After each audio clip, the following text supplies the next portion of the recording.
Alright, so that's my bubble wrap. It's to insulate the greenhouse.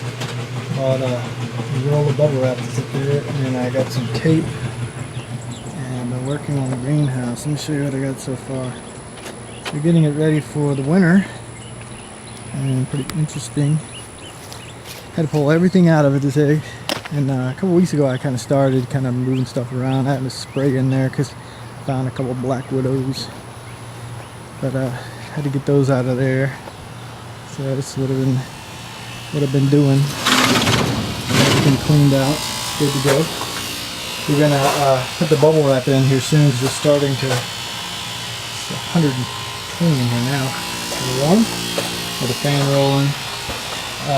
But before too long it'll be actual winter because it's starting to cool down on certain days. So when I get a head start on getting this ready, I got a couple different things to do. One of the things I did is I ran power in here. So this is actual AC that basically feeds out. I actually did this pretty interesting because I'm not going to be using AC all the time, and I didn't want to run underground cable out here for this in a circuit. So basically I have the wire that runs down, jumps out to a box outside here, and on the outer end of that is basically just a plug inside the box. So I could stick a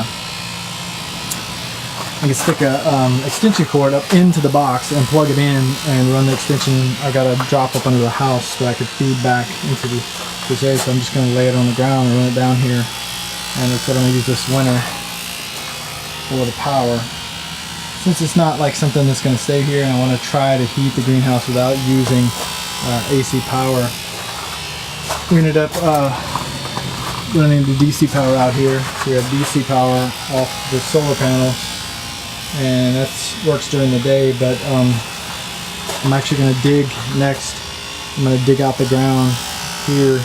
I'm going to dig down probably about 4 or 5 foot and start working on another project. We're going to build a heat sink in here, which is something I saw on YouTube, and I'm doing a bunch of research on greenhouses. So I'm going to actually put a heat sink in here under the ground, and it's what's going to hold in some of the heat. Also,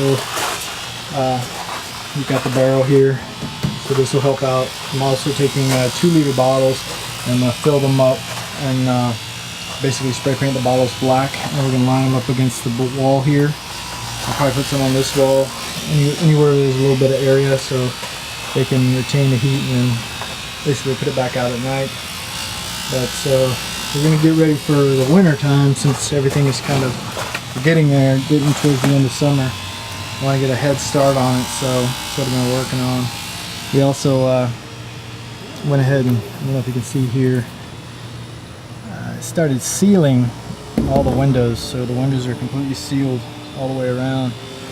I got most of the greenhouse done. You can see it really good here. I put a really thick coat on right there. You can see that. That's waterproof clear sealant. So I actually went all the way around. I just have to do this side, and I have to do the whole roof. So it's the last bit of that, and it'll be completely sealed and ready to go. And we'll put we'll actually wrap it in bubble wrap here in the inside, and that should pretty much insulate it enough, I think, to withstand the cold we have here, because it really doesn't get down too far. I mean, it gets down to 0 sometimes, but that's really few and far between here in South Carolina. It doesn't really snow here much, ever, so I don't think we'll have a problem keeping it heated at a low cost. So we'll actually have a small heater just in case. I'm going to put a thermostat out here, like on the plug, and that'll kick on the heater. And that should do that.